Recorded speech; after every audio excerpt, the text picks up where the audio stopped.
Top of the morning, back at it again with another one. I haven't said that in 5 months now.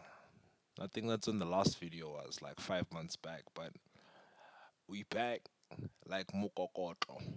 If you're from South, you know what that means. But yeah, nothing much really on this one. Just first and foremost, a shout out to me and everyone else like pushing the shandies, man. In this current phase of the career, so we went from the classics, Baby Pips, to Adam Koo, to like stuff put out by local people in South Africa. I'm not gonna say names for obvious reasons, but eventually you found smart money concepts, and now we're here now. My initial like entry was the 2022 mentorship, something that I still use till this day. Very life changing if you haven't seen it, but it's kind of nice now that all those different parts are coming together. So, fib projections like candlestick anatomy, time of day, quarterly theory, all of those various tools that we've been like picking up over the years.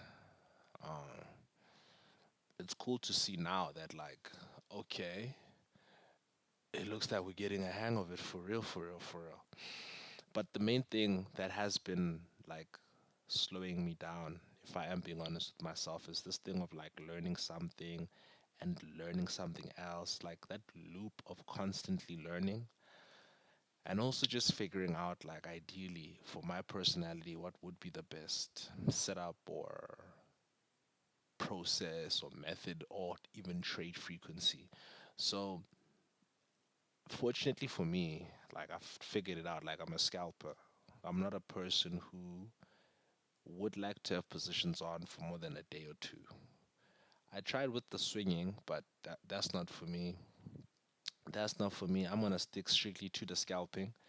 And with this latest iteration of the method, I think it is going to serve us well because I'm not sure if I put out the vid like about the process behind Enigma. Probably not on the YouTube, maybe on the TikTok. If you haven't checked out the TikTok, just comment. I'll put the details in the comments. But I put out a process for Enigma, and it's a very solid model or process or strategy, right? High probability, but the only issue that I was having was the weight. I was functioning mainly on the 5 minute for entries. Management was, of course, on the 15-minute time frame going to the hour, but now we're in a different zone. I'm not gonna start using macros. I'm not gonna start using macros. So there are specific time windows. The last 10 minutes of an hourly candle and the first 10 minutes of another hourly candle.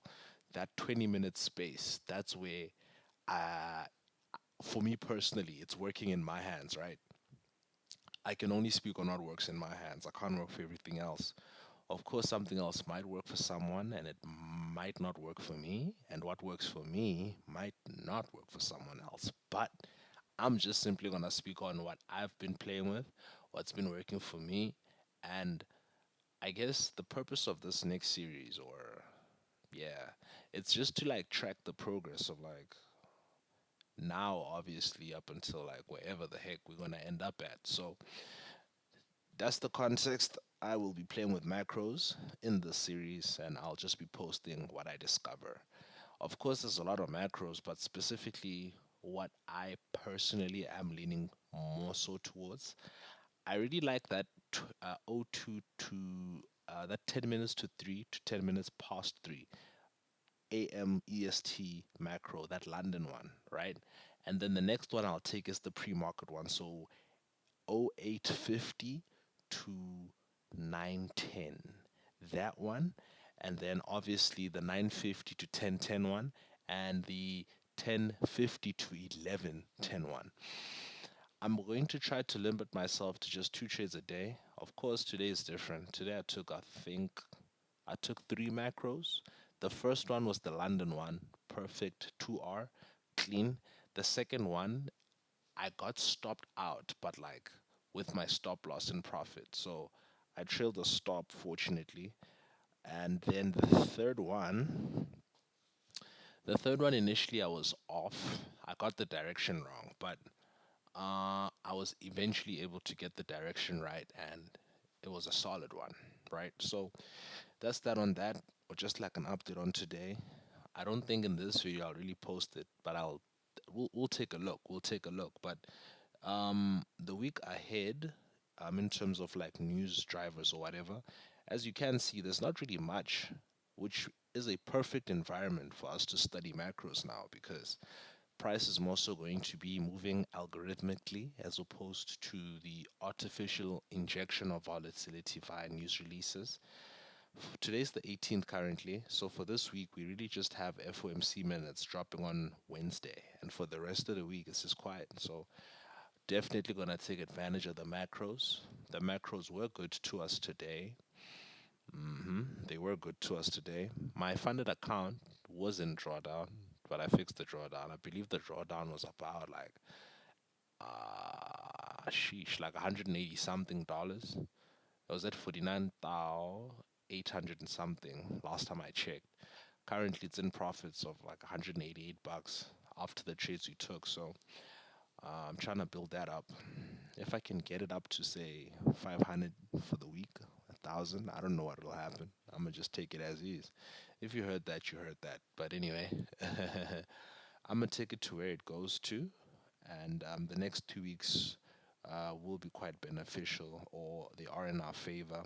Not much red folder news besides the 20th, the 28th, and of course the 1st of next month. But for the end of May, let's see what we can do, because so far so good, you know. So now that we know we're gonna be looking at macros and whatever, I just want to quickly go to the CFD chart, and then gonna scale it down to the 1 minute time frame, and then I'm going to go to the first macro from today, actually, just to run through what we took advantage of, right? So cool. With the macros, what I'm looking for specifically, right? I've been taking a look at this for a while, and like a retest of an inversion fair value gap, that's pretty high probability. Even better if it's like in line with the higher time frame bias. Of course, there'll be those cheeky counter trades. For the counter trades, I'm not even gonna hold long. I just really wanna take or tap into the closest pool of liquidity.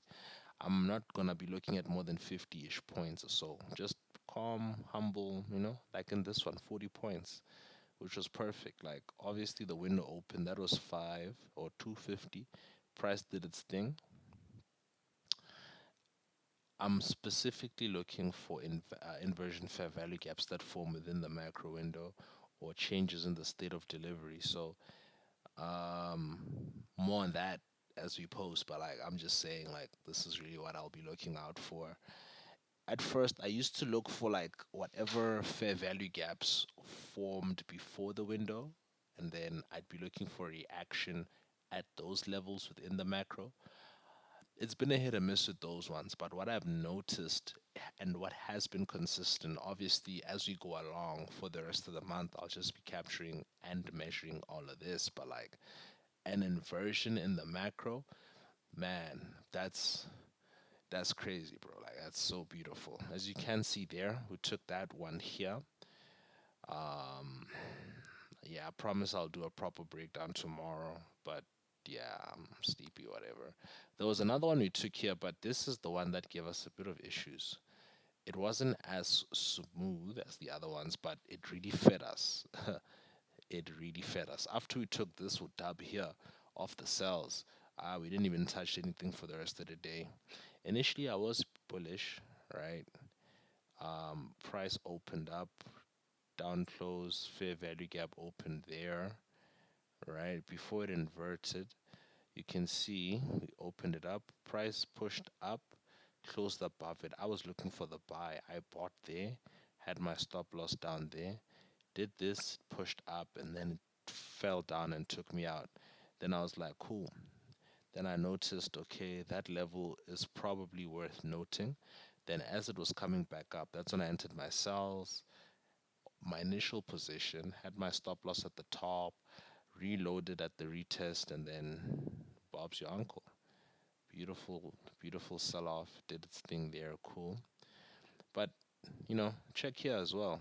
This is the 950 to the 1010 one. Similar to what it did in the AM, we had an expansion to the upside, fair value gap open, came down, inverted, retested it, and then hit it, and then shot back down. That's really what we're going to be looking at. Unless it's a situation where we've got a change in state of delivery, that would be something like this one here. A lot of macros, as you can see, but on this one, obviously 1450 price did its thing. There is a fair value gap here, immediately to the side. Price pushed up, inverted that fair value gap, but we could see we're bearish, and then suddenly change the state and delivery. We're now bullish. So it came back, retested that order block, and shot the flip up. Beautiful. But yeah, man, we'll post more on that. But essentially, we're gonna be following macros. I'll be posting my findings, and who knows what it's gonna look like 3 months from now. Anyway, thank God for the skill. Follow us on Twitter. There's the handle. Shop.